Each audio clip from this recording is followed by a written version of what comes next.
മുൻ MLA. PT. തോമസിന്റെ ഓർമ്മകൾക്ക് 4 വയസ്സ്. നിലപാട് കൊണ്ടും സമീപനം കൊണ്ടും കോൺഗ്രസിലെ ഒറ്റയാനായിരുന്നു പി.ടി. തോമസ്. പരിസ്ഥിതി രാഷ്ട്രീയത്തിന്റെ വക്താവായിരുന്ന പി.ടി. തോമസ് തന്റെ ബോധ്യങ്ങൾക്കും ശരികൾക്കുമൊപ്പം നിലകൊണ്ട നേതാവായിരുന്നു. രാഷ്ട്രീയത്തിലെ വംശനാശം നേരിടുന്ന വിഭാഗത്തിന്റെ പ്രതിനിധിയായിരുന്നു പി.ടി. സ്വന്തം നേട്ടങ്ങൾക്കും വളർച്ചയ്ക്കുമപ്പുറം ജനസേവനമാകണം രാഷ്ട്രീയ പ്രവർത്തകന്റെ ലക്ഷ്യമെന്ന് സ്വന്തം ജീവിതം കൊണ്ട് തെളിയിച്ച പി.ടി. നിലപാടുകളിൽ വിട്ടുവീഴ്ചകൾക്ക് തയ്യാറായിരുന്നില്ല. വിമർശനത്തിന്റെയും നിർഭയത്തിന്റെയും സ്വരമെന്ന് കേരള രാഷ്ട്രീയം പി.ടിയെ അടയാളപ്പെടുത്തി. തെരഞ്ഞെടുപ്പ് അടുക്കുമ്പോൾ വെച്ചുമാറാനുള്ളതായിരുന്നില്ല പി.ടിക്ക് നിലപാടുകൾ. പരിസ്ഥിതി സംരക്ഷണം ഇത്രത്തോളം രാഷ്ട്രീയ പ്രാധാന്യത്തോടെ ഉയർത്തിക്കൊണ്ടുവന്ന നേതാക്കൾ കേരളത്തിൽ വിരളമാണ്.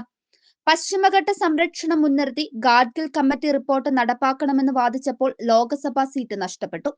എങ്കിലും പി.ടി തന്റെ നിലപാടിൽ ഉറച്ചുനിന്നു.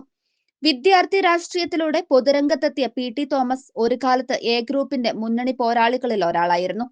പിന്നീട് മിതവാദിയായി പരുവപ്പെട്ട പി.ടി. കോൺഗ്രസിന്റെ ഹരിതമുഖമായി. കടമ്പ്രയാർ മലിനീകരണത്തിനെതിരെ പോരാടാനും മുന്നണിയിൽ തന്നെ പി.ടി. ഉണ്ടായിരുന്നു.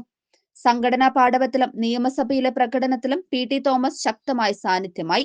നിശ്ചയദാർഢ്യത്തിന്റെയും ആദർശ രാഷ്ട്രീയത്തിന്റെയും പ്രതീകമായിരുന്ന പി.ടി. തോമസ് അർബുദത്തിന് ചികിത്സയിലിരിക്കെയാണ് വിടവാങ്ങിയത്.